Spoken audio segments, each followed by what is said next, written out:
Hi, everyone. I'm co-host Kevin Strike, and I'm here with co-host Alex Beddoes. Hey, man.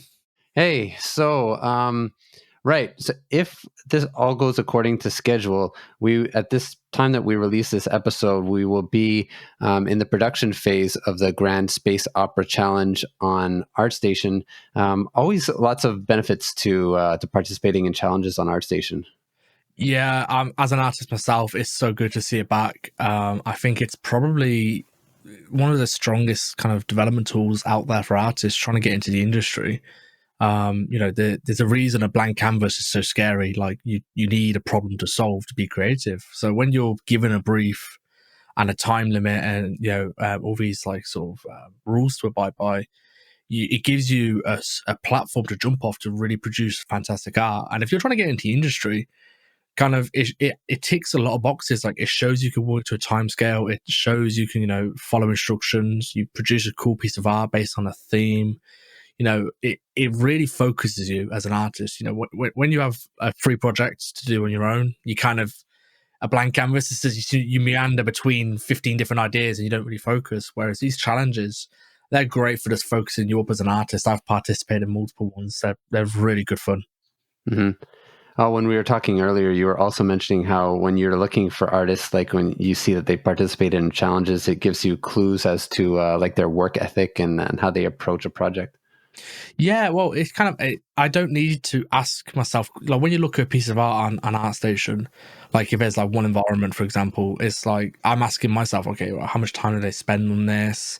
How much outside resource do they use? Is it their idea? Whereas with the challenge, it's like all of them sort of worries in my head is already answered. I know that they had a time limit for this. I know that the rules were you have to produce all the artwork yourself. It just, if I'm recruiting somebody, it makes my life a little bit easier seeing that challenge on there. Yeah, cool. So go ahead and keep an eye out for the challenges on ArtStation. We love participating and putting them out there. If you have ideas for challenges, these kind of community challenges for themes, feel free to write to us and give it a go. All right, so this episode, really nice and fun time chatting with Banks and Maxx from Kitbash 3D. If you've had a chance to hang out with them in person, you know how fun that is and how expressive they are and the great conversation that you can have with them. We started talking about the core company strategy that they have at Kitbash 3D that they call Create Without Permission. That was pretty cool. Yeah, I mean, firstly, just to hear like them guys, as they've worked in the industry for a long time, and every artist wrestles with the whole idea. If you work for a company, of you're not achieving your creative vision, you're achieving someone else's. So hearing them wanting to create Kitbash and go with that philosophy, it spoke to me as an artist. I know probably resonates with a lot of other artists. Like if you work for somebody, you are always achieving someone else's vision. So to see them go and kind of enable people to create their own visions so easily is really cool. And also, I mean, there's also a side thing with this, which is, investing in your portfolio and having this resource here, like, you spend $100 on this really good quality kit allows you to focus on the thing. If you're like a digital artist and you need some environments to paint over, like having this kit available to you, it's really good. You don't have to worry about trying to like create this stuff from scratch, even though you're not interested in it. We invest so much in our education through like traditional means. There's some side routes, like, there's mentorships and there's like these kits which you can invest in. They could really level up your portfolio like exponentially just by, really investing in making the most of them, and it allows you to focus on what you want to develop on. And it was really cool to see and hear about how, they've kept that at the forefront of their like philosophy developing this company. Yeah, that was great to talk about. Very interesting getting into that detail of that company's strategy. Also, even just talking about the kits that they have and the diversity that's there and what you can do with them and what's coming up and in the future. That was very interesting to talk to them about as well. Yeah, I mean, the thing is, it's hard. They have so many different aesthetics. Like, it's not like they're a one-trick pony. It's you go for everything from Neo Tokyo to cyberpunk to like secret labs to a post-apocalyptic stuff to like steampunk. And it's not like, one's done really well and one's like kind of half-hearted. They're all really high quality. So achieving that quality across multiple aesthetics is really impressive, because I know what it's like. You find your groove and you find the thing that you're good at, and it's kind of hard to step out sometimes to like achieve a good vision on other aesthetics. So seeing them do that on all these different packs and these different kits was really impressive. It was. Yeah, so we really had fun with the conversation, and you'll notice when we first start out, it's a little bit on a lighter note. Just be patient. It does eventually get back, and we reel it back in. But it's always fun to joke around with them.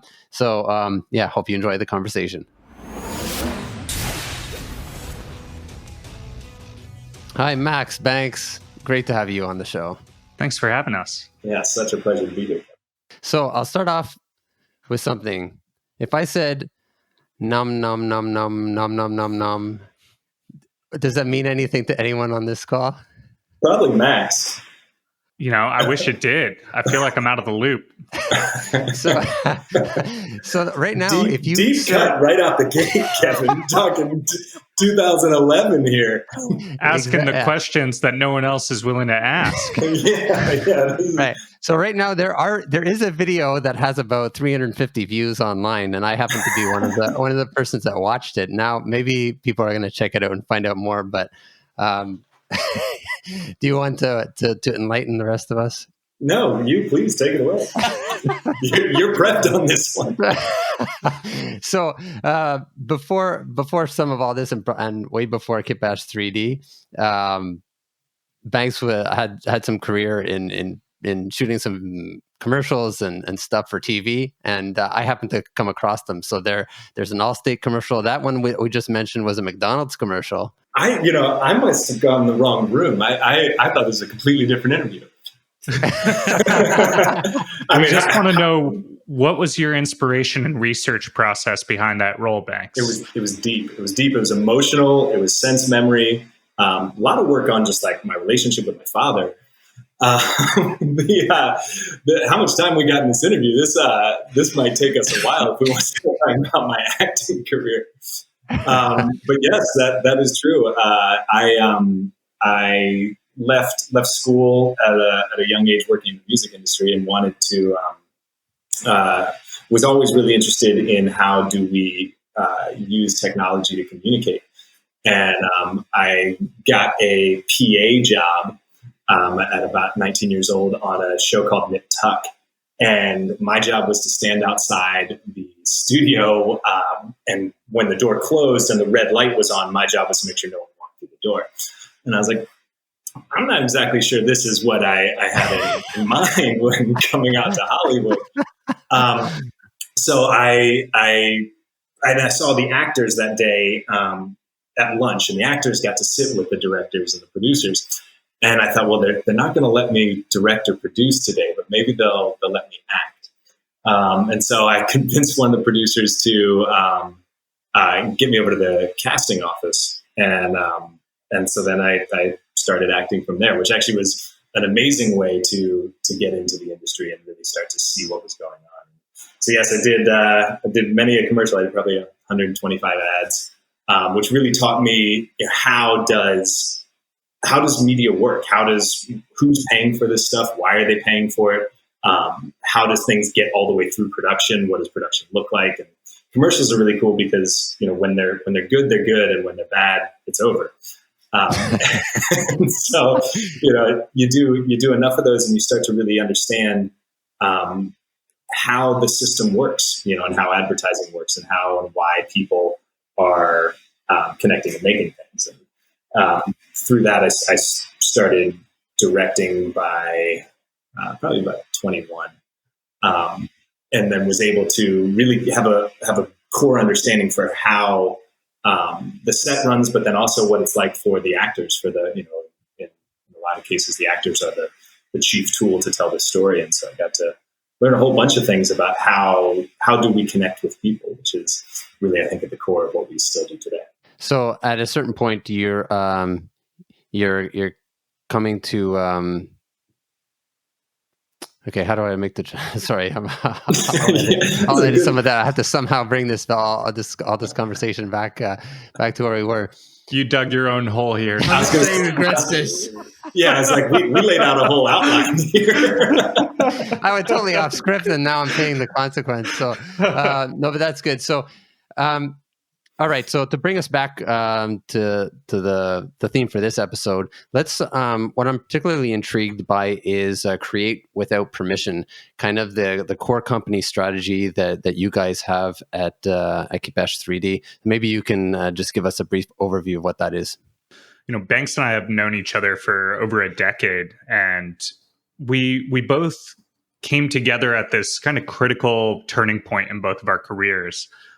Banks had this, incredibly successful career as an actor, as a director, as a producer, and was hitting his 10-year anniversary in that career. And I'd been working in visual effects and video games for a decade.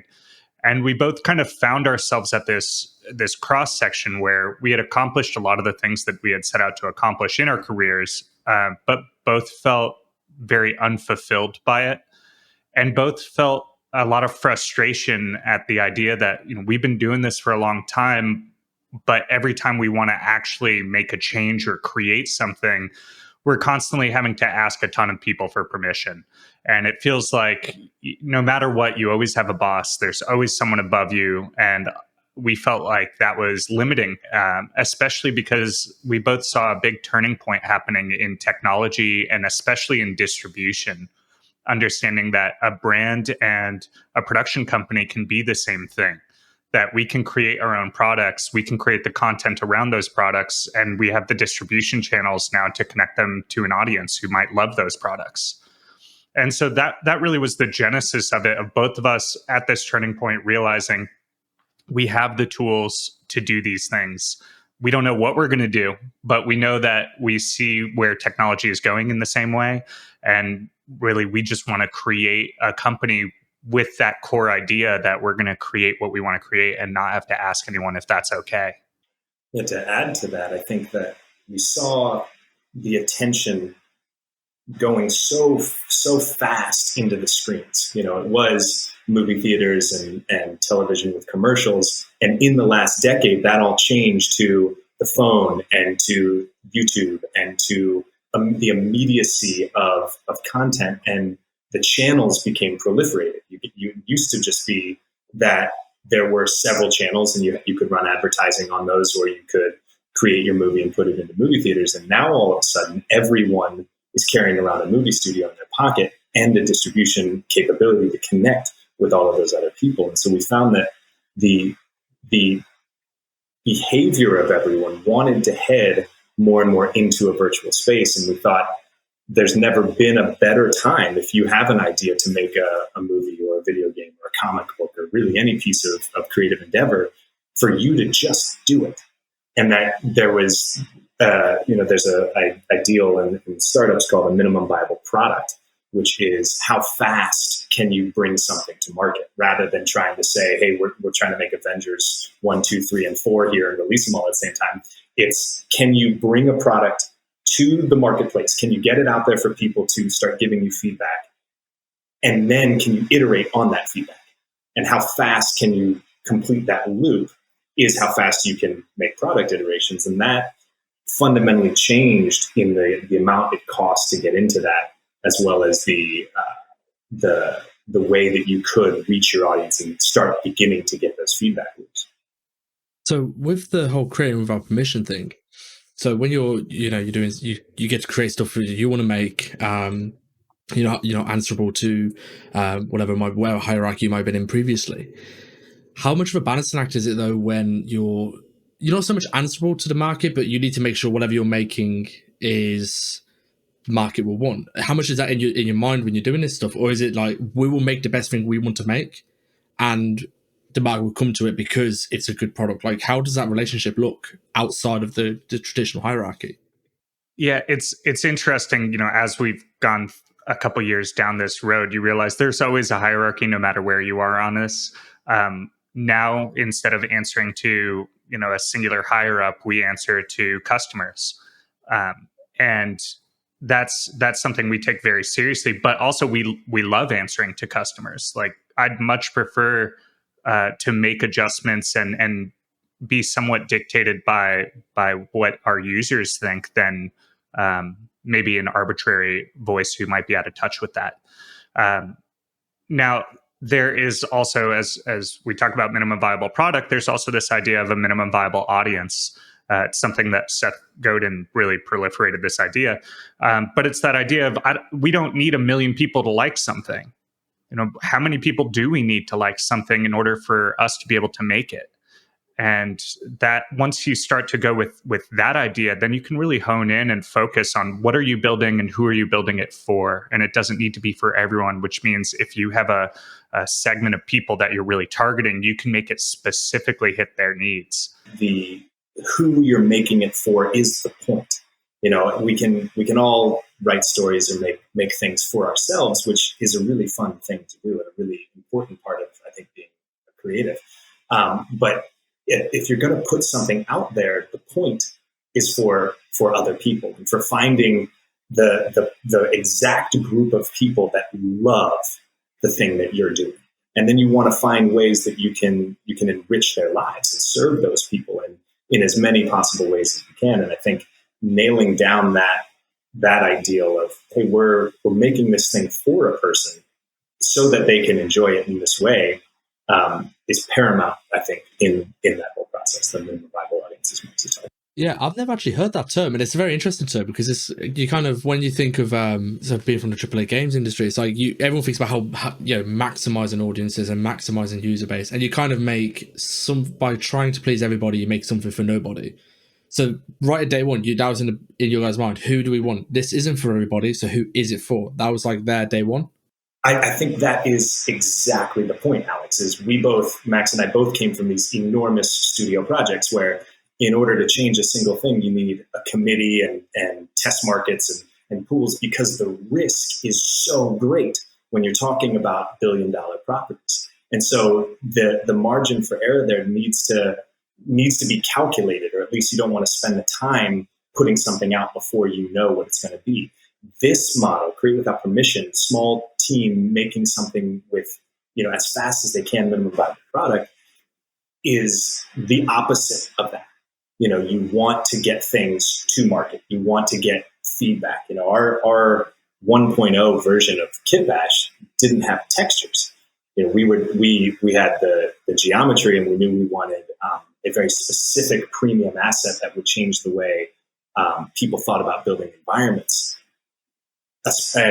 But we didn't have nearly what our 4.0 release just brought out. Because we're continually doing surveys and talking to our customers and doing market research in that way, so that we can understand what the core things are that we can do to improve these people's processes. So you mentioned Kit Bash 3D. Where does that come from? And what I mean by that is you obviously have an audience in mind. There's a problem in mind you're trying to solve. You've gone, okay, our solution is Kit Bash. What was that problem? Where did this all come from? What were we trying to solve? Well, Kit Bash came about. Our first ideal at Create Without Permission was we were making a video game. We made a game called Sleep Tight with Nintendo. This is in 2017 and 18. And we decided we were going to publish on our own, and we partnered up with Nintendo to do that. And we had chosen our release date in September, and it was E3 of that year. And Max and I were outside ready to go. And, it was 10 a.m. in the morning. The Nintendo press release had just happened. So we were like, let's see what Nintendo put out there. And they put out saying that in the same 2 weeks of our launch, a new Pokemon game and a new Mario game were coming, which told us, hey, we're pushing our release. And so we, all kind of deflated in the very first day, said, you know what, let's not go into E3 right now. Let's go get a cup of coffee. And so we walked around the block and got a croissant, and on the over that cup of coffee, we started talking about, well, we have a lot in place to publish this game. What else could we do now that we're going to have to wait out the AAA season? Because as you know, Alex, most AAA games come out between usually October to Christmas, but that year, because of Nintendo Switch, was the first year of Switch, they started in September early on. So we said, okay, we've got at least 6 months. What are we going to do at that time? And Maxx said, well, Maxx is a matte painter and an art director. And he said, what I really need in order to do my job is premium 3D assets in cohesive styles in a mid-poly count.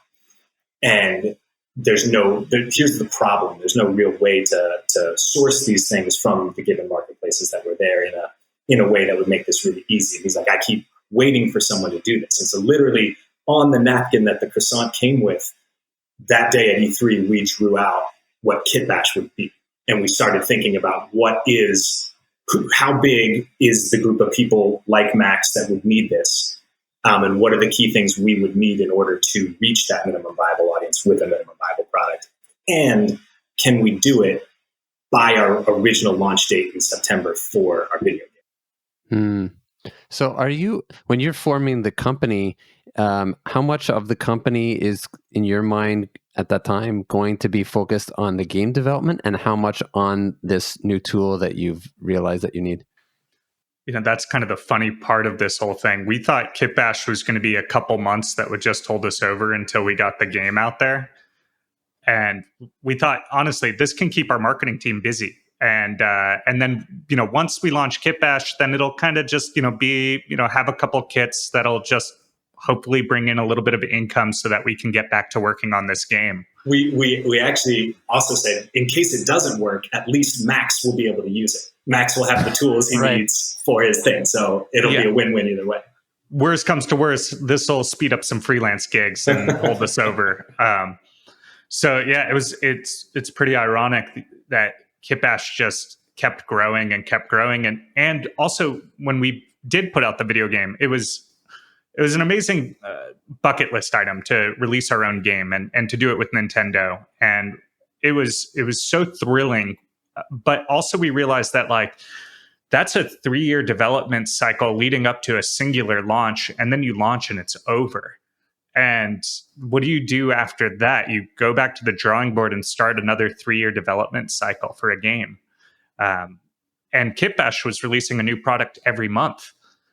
And it was like, oh, there's no finish line with Kitbash. It's just always going. And for that, this idea of a project that didn't end was super appealing. And figuring out, okay, well, how do we do this better next month? How do we scale this up? And it just became so much more fun. Also, releasing our own game was awesome, but seeing thousands and thousands of images and animations coming out from this massive artist community, that almost felt, way more, it did feel way more fulfilling than putting out our own project.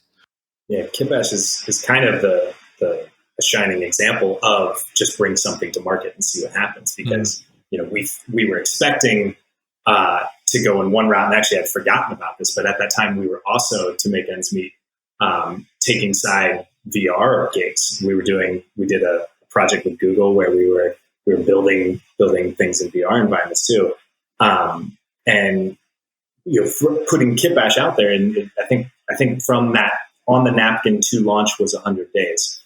And that idea of getting it out there and getting feedback, and then next month we're going to put out another product and get more feedback, is very indicative of the whole cycle we're seeing now, where this is how social media works. It's about having a conversation ongoing with your audience, rather than every 4 years you're going to see something ultra polished. And that's still a business model, especially in AAA video games. It works fantastic. But if you're a small team looking for a way in, there's never been a better time to put something out there and get feedback and then iterate on it. There's this constant idea that you want to have it finished and have it be perfect. And but it's funny you say that though, because you go I'm looking at the Kitbash website, and it's like most sort of outsourcers or asset stores, you see assets, and as an artist it's cool, it's an asset, whatever. There's no response to it. Whereas you go through the Kitbash shop, and you see finished pieces of art, which is far more, I don't know, it triggers the brain a little bit more. I see a piece of art, I'm like, oh, this is an amazing piece of art. Oh, I can actually get all the stuff to make this piece of art again if I wanted to. And it's that, I feel like that model of just seeing these great pieces of art first, and then going, oh, I can buy this and I can get all the stuff to make this again. I think a lot of when I see asset stores, there's a lot of here's the prop on its own, here's a building, here's a set of signs or whatever, and there's no kind of connection to it. Whereas, when I see your guys' stuff, and I mean, I love the fact there's so much variety on there. By the way, like you've got everything from like Shanghai cities to apocalyptic stuff to like ancient ruins, and the variety I think is what makes it such an interesting place to browse. Just as an artist, like forget the fact that as a consumer, it's great to just browse from that point of view. But when you set it up, like who is the audience? And what I mean by that is this aimed at like people want to just use these assets to like beef up their portfolio for film, for games? Like where did you guys? Who was the market for you guys? Well, first, thank you. I think just before diving into the audience, when you're talking about the finished artwork, I think it's probably a good idea to understand or helpful to understand like what we do at Kitbash, because I wouldn't even describe Kitbash as a company that builds assets. That is one of like many, many facets of our company. But the mission of Kitbash is to enable and inspire artists, and whatever way and shape and form that takes. And so, creating products or creating tools that help an artist's workflow is one thing, but you still have to inspire someone to want to use it, and inspire someone to want to create something, whether or not that's with our products or without. If we can inspire someone to want to create something, we feel like we've succeeded. So in terms of who our audience is, originally it was, who are the 2D artists who don't want to mess with 3D because there's so many steps to getting a 3D scene. I think we've expanded quite a bit over the last couple of years to saying we believe that the internet is becoming more and more of a 3D environment. And we believe that creating a virtual world should be as easy as building a website. And how do we make that happen? And how do we open it up to a much wider audience of people who might be intimidated by 3D, but are more than happy to jump into Minecraft and create some incredible things. And so moving forward, what we're looking at is how do we take creating virtual worlds and make that accessible to anyone, so that if you've never touched 3D before in your life, within a single day, you can create a world and share it with a friend. We talk a lot about change and growth, and the idea that where you start and the first thing you put out and the second thing and the third thing, at each iteration you want to be evolving, you want to be pushing that and finding, yes, we started with this minimum viable audience, but today our minimum viable audience is totally different. And I think to Max's point about being very mission focused, we use what we call mission to metric, and it's a formula that works for us. It's the mission, the why are you doing this, and then what's the how, what are your strategy, which is your big level stuff, and then what are your tactics, your tiny details that you're going to do in order to get that mission. And then the metric is where it ends. How will you know if this is a success? And if we use that formula for everything. So if our mission is to enable and inspire the creators of the virtual frontier, our strategy for how we do that is we create and connect. And so we broke Kitbashes into two hierarchy departments. One is the creation and the lab, the one that's making the stuff. And then the other is the connect, is the how do you get people excited to create? How do you inspire artists to do the thing that they love doing? And so then how do we do that? We just so happen to make kits that enable those artists to create the worlds that they're of the virtual frontier. And finding that sort of mission and metric alignment, as we call it, has really helped us grow. It's helped us change at each chapter while still maintaining the core and soul of what we're trying. I'm guessing like there was like hurdles when you're setting all this sort of stuff up, and it being a continuous process, you're probably faced with multiple hurdles. What sort of things came up during all this, and still come up today, that maybe you didn't expect, or you've had to like sort of pivot around? It's such a fun question, because I think the path of creating without permission, the path of stepping out and doing this on your own and being the tip of the spear is a challenging one. And it is challenging because virtually the whole job as Kevin knows, and I'm sure many people listening to this now, is about pivoting, is about finding a problem and creating a solution. And, I was on the phone with my nephew yesterday. He just turned 9 years old. And he was a big inspiration for me in wanting to dive more into this. And we were talking about another core fuzzy principle for us, which is find a way. And this is a thing that we repeat to each other across the company all the time, because we constantly get into situations where there isn't a rule book, there isn't an instruction set for how to figure the problem out. And whenever we're in doubt, when inspirations failed us, we remind each other that it's our job to find a way. And talking to my 9-year-old nephew about that, I was really, really excited that he grasped that too. And we were he wanted to set a reminder for 3 months from now, and he had to figure out how to do that. And I think that core idea is something that's very different than most of corporate structured systems, where it's, hey, we have a way, and this is the way, and get in line and do it this way. And in our system, it's about creating ways. It's about finding paths where there seemingly are none. It's about being in the dark, which is the cutting edge of anything, and then lighting your own candle and finding your way through it. You could take it from the day we launched, and we had press releases out and a PR person helping us for our launch, and press releases were going out at 8 a.m. that morning, and it was 6 a.m. and our website was still broken. And our web designer stopped answering the phone.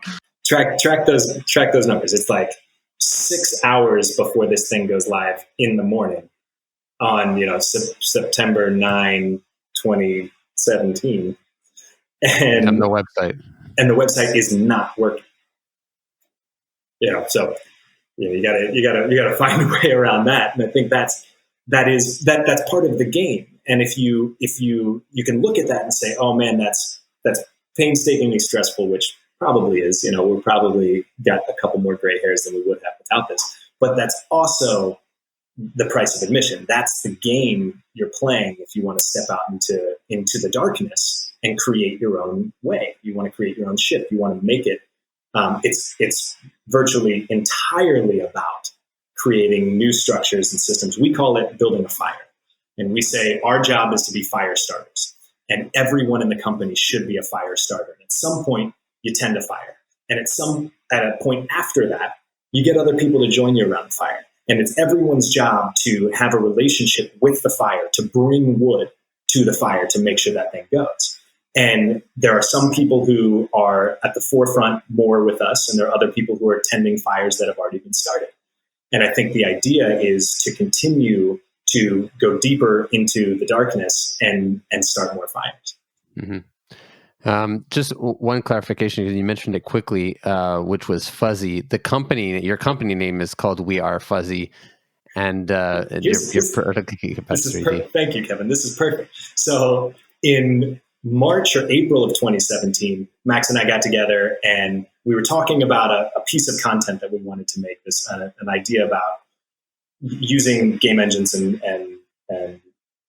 the way our consumers' behavior is changing, and all the things we started talking about. And 6 hours later on that same day, we decided we were going to start a video game publishing company to publish Sleep Tight, the game that Maxx was in production on.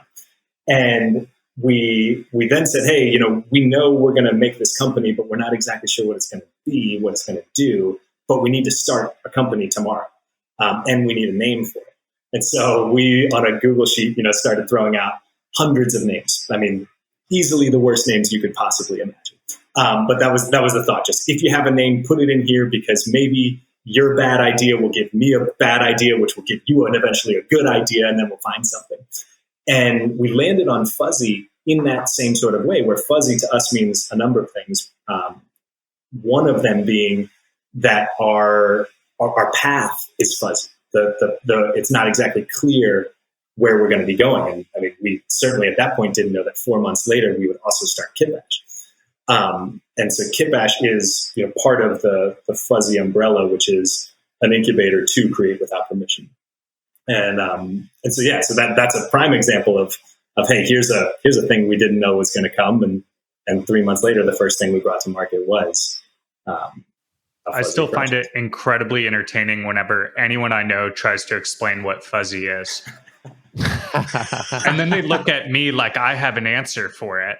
And I'm like, I really don't. It's fuzzy. I don't know what else to say. Like, sometimes we're a production company, sometimes we're, business development, or, it's product really, creation. It's a group of people that agree on principles. And the principles are that we will find the light in the dark, that we will find a way, that we will create without permission and serve a minimum viable audience. And we do these things, with the overarching mission of Fuzzy to have a massive positive impact on technology and media. Mm-hmm. Yeah. And so if you stay at your why, if you really know why you're doing something and you believe in that why so much, the amount of things you can come up with to serve that mission are seemingly endless. Mm-hmm. Yeah, well, very entrepreneurial. To talk about the kits, and now when you started working on the kits, you had a certain probably thinking in mind of how this was going to help artists. Is there anything along the way now that you've seen artists using the kits that surprise you and that somehow become quite common? I mean, there's a ton. Technology keeps moving so quickly and keeps changing. We just finished this 4.0 update, getting everything ready for game engines and working very closely with the Unity and Unreal teams. And just when we realized how much we need to do, to get things not only like just working in game engines, but how do we get a film or cinematic quality in an asset for game engines? We would have never imagined in a million years the amount of work that would take. To give you an idea, we pretty much rebuilt and re-UV'd 6,000 assets from the ground up in 3 months. We built a ton of our own tools. We've programmed a massive proprietary pipeline now, all because we keep seeing how users are using them, the things that are holding them back. Every little thing from when we find out that every user has to relink textures on a kit when they open up the kit for the first time, we go, well, why do you have to do that? Can we do that on our end? When we have tens of thousands and hundreds of thousands of people who are going to be using the same kit, if we can do one more thing on our end, that saves endless amounts of hours across the board for everyone else. So I think that's just a continual thing that we're constantly learning is, hey, what are the different hurdles that everyone faces, and how do we remove those? I'd love to be a fly on the wall when you guys are deciding your next kit. Like, where do you start when you want to do a kit? Is it like, I watched this really great film the other day and this just inspired me to do this thing? Or do you guys observe the industry? You go, okay, there's tons of, I don't know, let's pull something like Cyberpunk's coming out soon. Okay, there's lots of Cyberpunk content out there. It's a saturated market. We're not going to do that. We're going to do this. Like, what goes into deciding the next kit? Because there's so much artistic influence that you can see it in the final product. So what's going into that? It's one of the most fun parts of our job, I think. And it's something that it's so fun that we want everyone at Kitbash to be involved in it. So an idea can come from anywhere. The first place we look is in any customer feedback. So we'll talk to our CX team, we'll talk to our sales team and say like, hey, are you guys seeing a pattern emerging? Like what are the requests that you keep getting? And is there a common thread here that shows us a hole in our library that we should fill? So that's usually the first place. A lot of the times we'll bring the whole team in and just have a brainstorm session. And what's exciting, what's coming out, what worlds would you be excited to see? And a lot of the times too, it's a concept artist on our concept team who's just like, I have this idea and I just want to run with it. I'm really excited for it. And we'll do those too. And sometimes it's an idea that we're like, we don't even know if anyone wants this, but our team is so excited about it that we know it's going to be a great kit, because if the team's excited, they're going to do a great job. A good example of that, we did a heavy metal kit at the beginning of this year. I couldn't tell you where that is supposed to be used. I have no clue, but it's cool and it has cool designs. And our team was really excited to make something that was really abstract and surreal. with this kind of just this idea of like, what if metal was lighter than air? And we had all these architectural structures that were, this raw iron, but felt weightless. And it was super cool to see the team just, love this idea. It was definitely, there was a lot of heart put into building the kit. And then when we released it, the artist community picked it up, and I think they reacted in a way we never expected, which was, I want to make something with this because I've never seen anything like it. It's actually proved as a great tool as well, because it's, for me, when I do a lot of mentoring for like students, and it's like they want to become lighting artists, want to become level artists in the games industry, and it's like, okay, well, go, rather than like invest all your time in trying to make a bunch of stuff, go to places like Kitbash and grab these assets and create your own levels and lighting scenarios. And this is how you like be unique as well. There's these, I don't think a lot of students know about this, like in the games industry anyway. It's not like somewhere where students think of it. And also like, you have free content on there, but also like, say for example, a kit's like $100. It's like $100 for what would have been, I mean, the quality of the work you get out of it is like over 500 hours worth of work. I mean, what do you want to do? It's $100 for 500 hours. That's a very good exchange rate to then be able to create the work that's going to land you a job. I mean, that's how I've been seeing a lot of this stuff used recently. And it's been great for me because it's a great resource for me to link to. It's like, hey, I want to be a lighting artist. Okay, go find a pack which inspires you and go make a lighting study based on it. It's really easy. Just done. My job's done as a mentor. Go do that, and I'll see you in 6 months. But out of the kit, because it's such a diverse range, you're right, there is some really weird stuff. Because I mean, when I look through it, Edo Japan is one I'm a really big fan of. I don't know whether it's the color palette or the architectural design, but it's just one which like speaks to me. What are your two's personal favorite kits? Oh, that's a tough one. Yeah, no one's asked us that. Yeah, it's weird that no one's ever asked us that. Right? I don't think anyone on our team's ever asked us that either. Yeah, I mean, I don't think we've ever asked each other. What's your favorite? What's my favorite kit? I mean, well, I think to your point, Alex, that speeding up the loop and the ability to get from 0 to 100, and then be able to push it past that, is something that as technology and art blend or grow together as they have over hundreds of years, finding the tools that can help you get to the next part of where you're trying to go faster is a crucial step in that. And I think we saw this in the film industry in the early 2000s. Everything was still being shot on film. We were still using film cameras that you put it on, and then you'd have to take it to have the film developed, and you'd have to put it in digital intermediate and then get it into a computer. And that process alone costs hundreds of thousands of dollars on movies. And on top of that, the film stock. And then once you cut that out and give everyone the ability to start recording directly into the computer, you change the whole parameters of who is able to make a premium level image.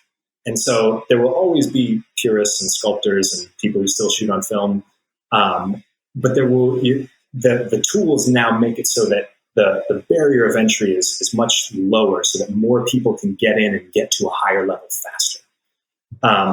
So when we think about like the diversity of our kits, there's a number of different buckets that we think about when we're talking about what kind of kits do we want to make. And there's this ideal that we are building the universe, and what exists in the universe is limited only by your imagination. And so that there's the hyper useful stuff, for the stuff that's ubiquitous, everyone wants it. The buildings and the streets and the highways and things that are the thing no one wants to make, but you have all the highways you could possibly want in the kit. You can open it up, and now you've got it and you can go. And so I really personally love the fact that there are a lot of those modern day real world stuff that you can see people take, and then you can see people take a building and put it on its side and take the antennas and make a spaceship out of it. And you see, an armada fleet of Art Deco buildings flying through space. And I personally think those kind of collaborations or mashups are really cool. It speaks to the nature of what kit bashing originally is taking a car and a robot, kit bashing them together and making a transformer. And then there's the fantasy stuff, the stuff that the Shangri-Las and the dark fantasy castle series and a lot of the futuristic buildings that we do. This is the most roundabout way of answering your question. I'm trying to say I like them all, and I'm going to defer to Max to pick his. Well, yeah. Now Max has had some time to think about this, so yeah. we expect. Did I buy enough here, Michael? We're going to go with steampunk. Wow, steampunk. Really? I could have sworn you were going to say ancients. It's between those two. Those two are my favorite. I love the real world stuff because, especially on client gigs, it just makes it super fast to do. But I like when a kit allows for serendipity and makes it so that an artist is going to create something that they couldn't have thought of before, but still be able to make it their own and make something unique. So I like when a kit has like interesting shape language that gives you a lot of fun stuff to play with and kind of discover something you might not have imagined. Yeah, I think that's a key point is that people should know is that when you're using one of these kits, it's not like you are just limited to a few options. Like there's a lot of customizability that you can do with that to make it your own. Yeah, they're all modular, and I mean, it's hundreds of pieces. It's very rare for us to see two images using Kitbash that look the same. One kit can be used in so many different ways. But also, to that idea of like, if you're interested in lighting, and that's what your focus is, or level design, and that's what your focus is, having a tool bag so that you can quickly iterate on lighting and try 10 different lighting setups, try a bunch of different moods and explore those things. A lot of the artistic choices that you make is what really crafts the image or the world. Not so much, we're a prop, and we think, Kitbash, the kits are like a prop house for you to use, but the world that you're going to create, the story you're going to tell, the mood or the atmosphere, that's about an artist doing their thing. Yeah, because you could take a lot of turn on its head as well. Like, you take some like your Brutalist kit. Okay, fine, it's got like a certain aesthetic to it. You've got your stuff still ready for engines. So it's like, okay, fine, stick into an engine and then put some procedural tech in there for vines to grow up stuff and like dirt to spread. Okay, suddenly you do your level design and art design, lighting design on this really beautiful Brutalist scene. Okay, like that, I can now turn this into this dystopian, time torn scene, and it's like all the options get opened up to the artist. That's what I really love about this sort of stuff. And to your point about the kit bashing, it's odd because I'm only speaking to the games industry here, but from the experience from the games industry, there's a weird thing we have where it's like we kind of, if we don't have a full ownership or we didn't have full creative control over it, that it's kind of cheating. No, that's what development looks like. No full development is one person. It's leveraging other people's skills. And I think seeing stuff like this, where like as it's becoming more prominent, stuff like this Kitbash stuff, it's like, yeah, this is the way development looks. You, as a lighting artist, you are not expected to make anything. You're not expected to model everything or texture everything. You're expected to take a level and light it. That's it. And I'm hoping these sorts of things, this mentality within my industry, kind of dissolves more and more as time goes on. But I mean, have you run into that? Have you run into people like either communicating with your customer support team or like review yourselves being like, yeah, I don't really want to use it, or I'm scared to use it because I don't want people to think that I'm a hack who's trying to steal work? Have you run into that? Sure. Well, I think you raised some really good points here that we're in this period of change. And when new things happen, there's a section of the population that early adopters that want it, that want the new thing, that, they're a 15% piece of the pie.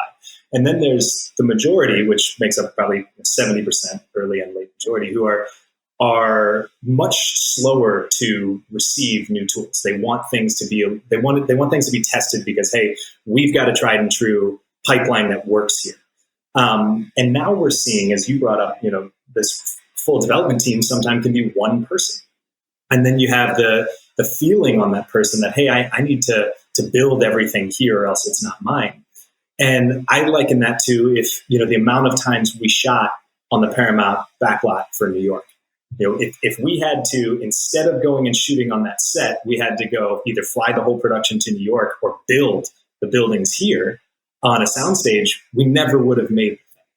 And now that, shooting on stages became so standardized over time, where in the beginning you had to shoot on location or it wasn't a real movie. And now all of a sudden, we flash forward through the time, and it becomes, this is just how you do it, because it's so much faster to shoot on a back ladder. It's so much faster to not have to build everything from scratch, because you need to feel like without it, you're not an artist. And the way you set your scene, and the way you build your world, and the way that you make the camera interact and evoke an emotion from the person who sees it is entirely up to the artist, no matter what medium.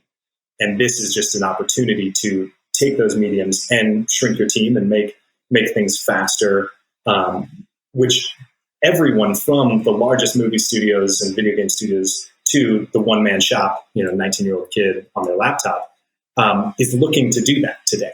The world has become so fast, and you have to make things at such speed because everyone else is able to make things at such speed. And so now, as the whole community accelerates, everyone's looking for how do they accelerate along with that. The coronavirus has done nothing but push that, as far as we can tell, from the individual all the way to the biggest studios out there. Yeah. In addition to that as well, sometimes your job is to tell a story with an image or a scene that you're putting together, and being able to do that quickly and provide multiple story options to an art director or a director is actually what your job is at that point, and helps to move the story forward. Two things that we focus a lot to highlight those points that you just made, Kevin. We do our live streams, where we'll do either Kitbash 3D Festival or Game Day this year, where we'll have a bunch of different artists from different sections of the business come on and walk through how they're doing things, and show breakdowns of how do you get a scene from one step to the next, or what does an art director do, or how does an animation director help guide the piece all the way through. And you'll hear them constantly talking about how fast you have to make changes, because the point of being able to push a script to the screen is, in that all the steps in between the final product and the original typed page are iterations and changes in huge, massive amounts. You can go on any artist who's working in the business for a long time. You can go on their ArtStation and see all the work that they did for Star Wars that did not make it on the screen. But these are explorations that are very important that they do with their art directors, or the production designer, the director, to hone in and make the look that eventually ends up on screen. And another thing that we like to do, and something that we launched during Game Day, a new contest during Game Day this year, is these contests where we give out a sample kit or a mini kit where it has just a few pieces. And when we first started doing this, we did it at launch in 2017, and we thought, there's no way that someone's going to take these 6 pieces and make something with it. And not only did they did over 1,000 artists in our very first time putting out a sample kit, before we even knew we were going to make a contest out of this, which over the years has become a pretty celebrated thing. Not only did thousands of artists make images, but they were all so incredibly unique. And what you were able to do with the same 6 pieces, 1,000 people did it 1,000 different ways. And they all posted it to their Instagram and shown how you can take an object or any storytelling device and use it as a tool to tell the thing or evoke the emotion, or give someone the adventure that you're trying to give them. I think that's something so fun about this. It's like using a camera instead of doing a play. What can you do with the tool? It defines the artist, not the tool itself. So what's next now for your company and maybe you could talk a little bit about focus on Kitbash 3D, more game development with Sleep Tight or something else related? Like, where do you guys put your time these days? I think Fuzzy, is still doing a million different things, and Fuzzy's still a really fun project for Banks and I to really embody this idea of creating out without permission. And so, Fuzzy has its own projects going on that aren't Kitbash related. A new game. We have a bunch of other stuff that is years in the works and can't quite announce it yet. But excited for Fuzzy to kind of come back into the spotlight in hopefully early next year. Kitbash still, that's our main focus. I think we've really we've found the mission of Kitbash to be extremely fulfilling and really aligned with what we want to be spending our time on. And so really growing Kitbash in every different way, in terms of what are we doing in the community? What are we doing in terms of building more kits, better kits, building tools, looking beyond assets and saying, what are all the things that are stopping an artist from, really hitting that metric that we've set for ourselves, which is, if you've never used 3D, how do you build a world and share it with a friend in a day? And breaking down every single barrier that's stopping someone from doing that right now and seeing how does Kitbash solve those problems, whether or not that's through assets, if it's models, if it's materials, if it's lighting, or whether or not that's through software or pipeline, and really building out those teams so that Kitbash can exceed in its mission in a much larger way moving forward. Yeah, I mean, thinking about this and thinking about what's the thing is, we are obsessed with this, literally all day, every day. Unless something is immediately disrupting our attention, this is where my mind drifts to. This is, we call it our shower hours, when you're the most relaxed. What do you think about? And I'm constantly thinking about this in some form or another. How do you, how do we as a group now, a large group of artists looking to cut the virtual frontier together? What does that mean? What does that mean for us as people? What does that mean for society? What has digital interaction done to us psychologically that now all of a sudden, in not just our lifetime, but in the last decade, in half the entire world, 4.5 billion people got connected through a smartphone in their pocket? And where does that change the way culture shifts? And I think when you think about this really wide lens, that's what this is. We're on the forefront because we're in the movies and games industry in shaping the way culture goes. And this adventure that we're on together, this thrill ride, really, that we get to experience with one another and play a part in how do we collectively use our voices is something that is so perpetually fascinating, not only to Max and I, but to everyone else that is on our team. We live and breathe this stuff, and this is what we would be doing if the world had a million options to this. And because I think what we're talking about today is movies and video games, but what we're really talking about is the internet. The next version of the internet, we believe, will be in 3D. Instead of typing in a URL and going to a 2D page that you scroll up and down and swipe left and right on, you're going to now have a Z-axis. And when you get a Z-axis and whatever timeline or whatever the hardware is that takes to receive that, when you get that, fundamentally the rules and the culture change. And how do we play a part in that is helping be the creators of those experiences. And when you can team up with the global artist community that is the Kitbash community, it gets really, really, really fascinating to think, we're at probably 2% of fulfilling this mission or ride or journey that we're on. And the next steps of that are about how do we help those artists express themselves, and how do we enable and inspire those artists to build the virtual frontier in however many different ways and shapes that takes form. So this is, I love Monday mornings. I love this ride that we're going on.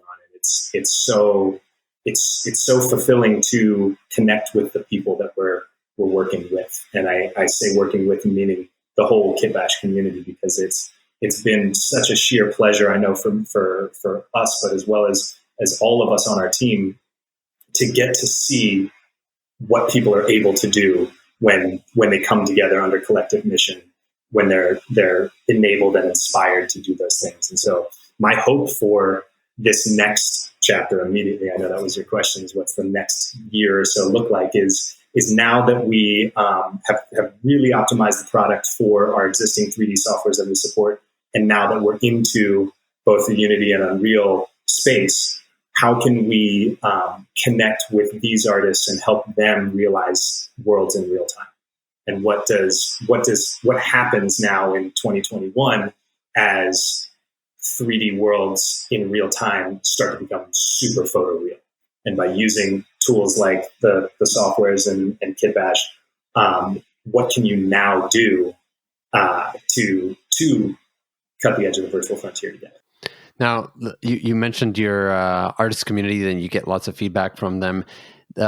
Is primarily your Kitbash 3D Discord community, is that where people should go and get involved and help to like give feedback on kits or ideas for future kits and be involved in making kits and stuff like that? Discord is a thriving community for us.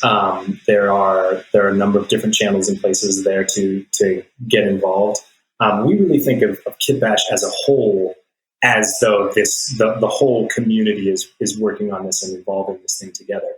So there are a number of different channels and places to reach us. Instagram is a big place for us too. Facebook's plural. Facebook has a bunch of forums and things that we're pretty active in. Where else, Max? Yeah, we have a Reddit, and also, I mean, we talk to every single person who emails info@kitbash3d, and that's a great place if you just want a one-on-one conversation with someone on our team.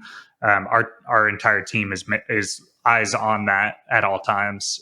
You can also access that from our website. There's a chat feature where you can send us messages. You can just chat with us on the website too, and it'll show you who on our team's up on it. But someone's always looking at it, and anytime people are chatting, we have people on our team to have conversations with anyone who wants to give their feedback or have ideas. Or that's really who we're doing everything to serve that artist community. So it's imperative for us to be able to have as many conversations as possible with everyone in that community.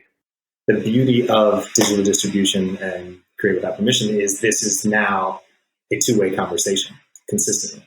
So if you speak to us, we hear you, and we're as often as possible engaging in conversations. I mean, I get a random email every once in a while from someone who catches my work email. We'll have a full conversation about things all the time, because that's what we're doing here. We spend a lot of time just setting up one-on-one video chats with people who are using Kitbash, so that we can hear about their workflow and what they're doing and how they see the world changing and how we can be a part in helping them actualize it. So.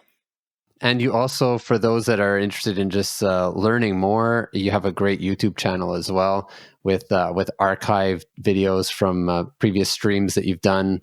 We've talked about the Kitbash 3D Festival and other live stream events that you do that are great for people that are interested in what you're doing, but also just the industry in general and concept art in general. Like lots of great, you've interviewed lots of great people in the industry, so that's a great resource as well. So and kitbash3d.com. Also awesome, I must say, there's a really cool trailer video for a software company, or for a company that's developing software. You have a really nice sizzle reel showing some great work on the homepage too. It's been great chatting with you guys. I also enjoy seeing you out on the scene, like at different conferences, and I'm sad that this year that's not happening. I hope I see you again soon in person. Well, I mean, thank you, Kevin and Alex, for putting on the show and for finding an outlet to progress your educational opportunities for your audience. I think what you guys have done at ArtStation for the community enabled people to have a central communal hub where they can share work and tricks and tips and come together in this virtual industry that we live in. I think having places online like you provide is such an important thing for people to get to feel connected, because that's really at the heart of all of this. We want to make things for ourselves, but also for each other, and we want to be able to grow in a communal effort. Life is better together. We talk a lot about how 1 + 1 = 3 in partnership, and if you can team up, and I know so many people have found great teams and partnerships and collaborations through the services y'all provide. We are incredibly honored and forever grateful to get to be a part of what's happening here in this ever-changing space. And thank you guys for giving us a platform here today to talk more about it. No, absolutely. It's been a pleasure. And I love Monday. Me and the company, we love Monday mornings as well. I can't stop thinking about what we can do next to help and be part of that community.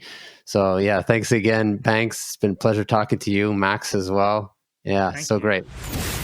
See you on ArtStation.com, the global hub for creative professionals. You've been listening to the ArtStation podcast. Hit subscribe so that you don't miss an episode. And please leave a rating and review for the podcast. We promise we'll read them all. See you next time.